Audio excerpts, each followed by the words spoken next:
मैं तो ललिया हूँ। आप कौन है? हम यमराज हैं।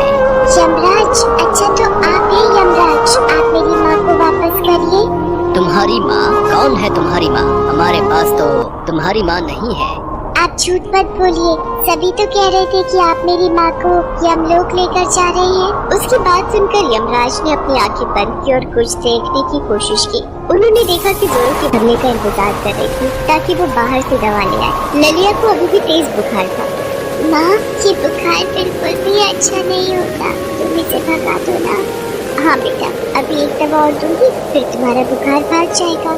थोड़ी देर में बारिश बंद हो गई। शकुंतला ने ललिया से कहा कि ललिया, बारिश बंद हो गई है, मैं तुम्हारी दवा लेकर तुरंत आती हूँ, तुम परेशान मत होना, जल्दी आ जाना। पर पहुँची।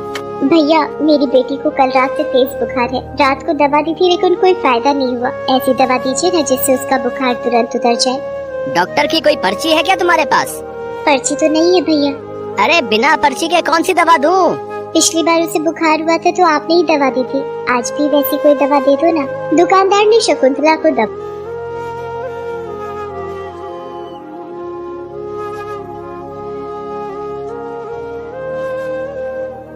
की भीड़ लग गई। ये ट्रक वाले भी ना पीकर चलाते, सब पीकर।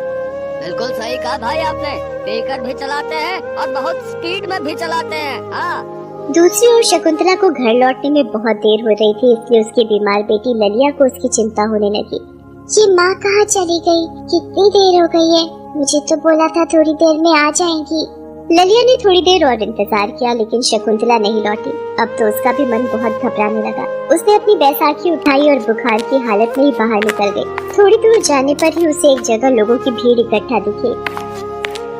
वहाँ खून से लथपथ अपनी माँ को देखा और उसके मुँह से चीख निकल गई। माँ, ये क्या हो गया? ये तुझे क्या हो गया? ललिया के रोने की आवाज से शकुंतला के शरीर में कुछ हलचल तो हुई, लेकिन फिर उसका शरीर पूरी तरह शांत पड़ गया। ललिया ने उसे उठाने की बहुत कोशिश की लेकिन वो खामोश रही। किसी ने जब उसे देखा तो ये तो मर चुकी है। कुछ देर बाद ललिया की पड़ोसन विमला और ललिया के मामा रघुवीर अस्पताल पहुँचे।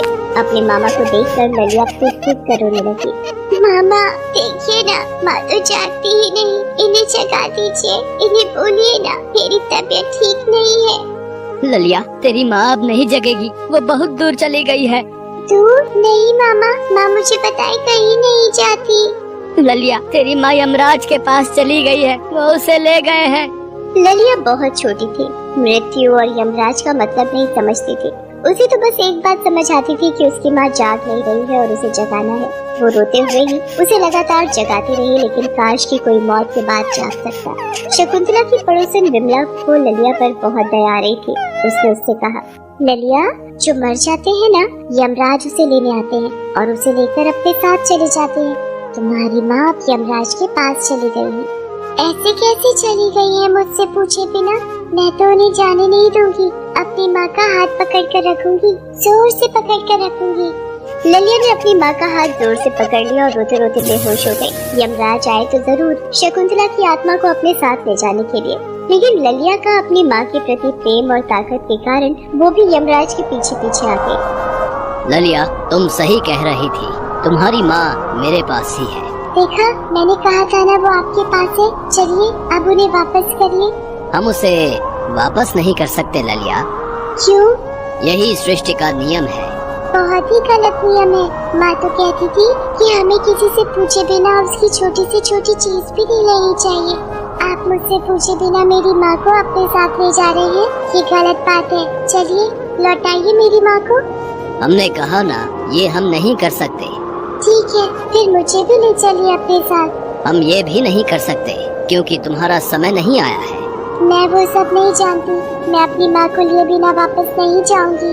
ये कहकर वो फिर से रोने लगे। यमराज बहुत बड़े धर्म संकट में फंस गए थे। उन्हें समझ नहीं आ रहा था कि सृष्टि का ये विधान कैसे तोड़ दे, लेकिन उन्हें ये बात तो समझ आ गई कि इस लड़की के इस तरह से उनके पीछे पीछे आने के पीछे भगवान की माया है।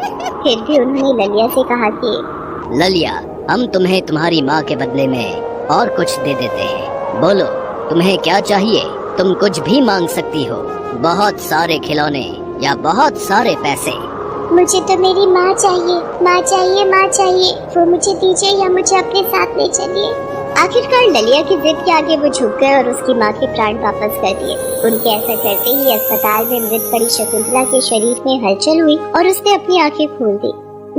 मैं कहाँ हूँ? माँ की आवाज सुनकर ललिया को भी होश आ गया। वही पास खड़े उसके मामा और विमला को तो अपनी आंखों पर विश्वास नहीं हो रहा था। अरे तुम जिंदा हो शकुंतला? पर डॉक्टर तो, ये कहते कहते वो चुप हो गई। ऐसा लग रहा है कि मैं गहरी नींद में थी। पता नहीं इतनी गहरी नींद तो मुझे कभी नहीं आई। ललिया तू ठीक तो है ना बेटी?